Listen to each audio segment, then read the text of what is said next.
is het Frieske Nijs. Goedemiddag. De politie en justitie zullen de skipper van de boot, ziet haar 2 weken op een sletten maar omsloeg, als vertochte jaren.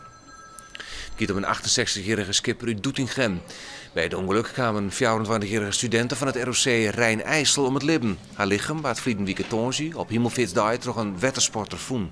We gaan deze man horen als verdachte in deze zaak. We willen gewoon heel graag van hem weten wat er op die bewuste dag op die boot is gebeurd. Dan zal hij beschermen of er een strafbaar feit pleegd is. Waar zou je dan aan denken kennen? Nou, je zou kunnen denken aan nalatigheid, bijvoorbeeld. Dat er iets niet is gebeurd wat eigenlijk wel had moeten gebeuren.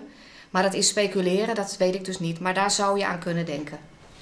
De skipper is voor eerst de enige die het weer zal als vertochte. Daarna beslist het ministerie of de man ik vervolgen weer zal. Het vleenveld van Eelde wordt tegenwichtig voor het toerisme in Friesland. Tot eerst had het al een promotiebedrijf Friesland Marketing leidt. Je ziet het toerisme in Friesland op agenda bij een vaartocht op het Steertejacht. De Duitse ambassadeur liet hem informeren over de mogelijkheden. Via de meeste buitenlandse toeristen die Friesland opzieken komen uit Duitsland. En dat zonder volle meerwijze kennen, had Vleenveld Eelde verlengd wordt. Dat zie je in heel veel regio's zeer succesvol zijn in Europa en dat gaat op dit moment helemaal aan ons voorbij.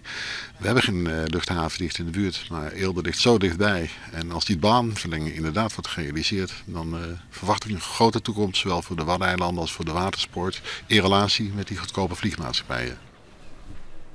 In Sint-Anne hebben we het tiental huishoudens, winkels en ook het gemeentehuis de hele dag zonder wetter zitten.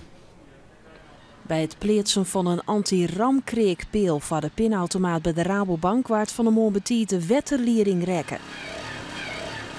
De eerste peel zou heid worden en die sloeg direct dwars door de wetterleiding. En toen, wil je een flinke fontein? Het borrelde aardig, ja, er kwam aardig wat wetter uit. De stritten hier is toen redelijk blank. Gevolg is dat zo'n 25 adressen geen wetten meer hebben.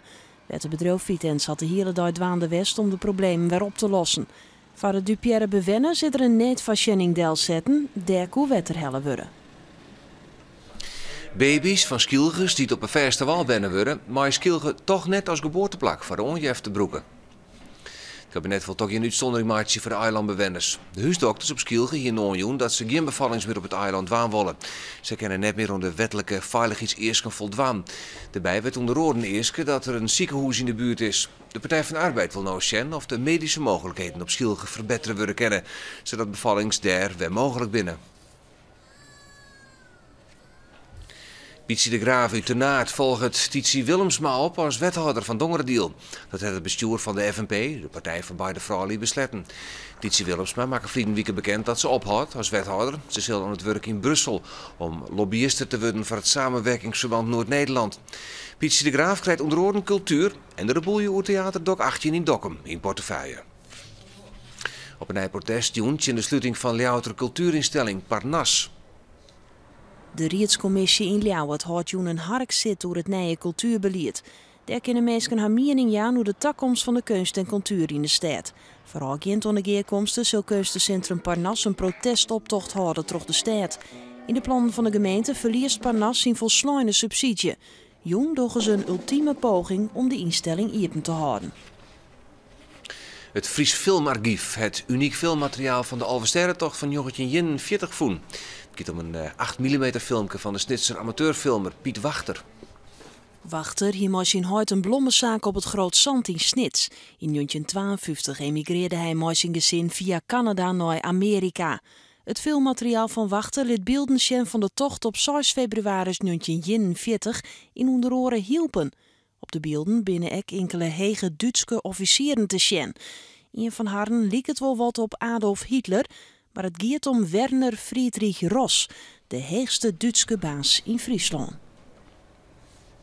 Leeuwen Westra van het 10 is toch het fietsploeg Vacances Soleil opgenomen in de vastselectie die de Tour de France rieden zal.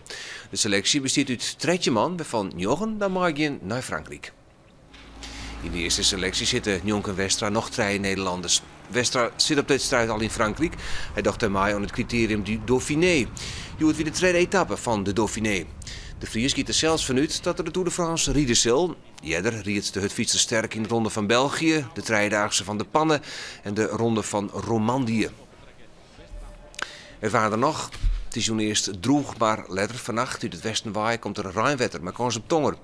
Morgen buien, letter in de morgen droeg en hier en der zinnen. Het wordt een kille dag, maar een gratis 16. Het ziet dan een matige en vrij krachtige westenwind. En dat zag weer deze kwartiertjes. Je kan dadelijk zien naar het paard waarom. En ik meld me maar meer Friesnijs, dadelijk om 6 uur.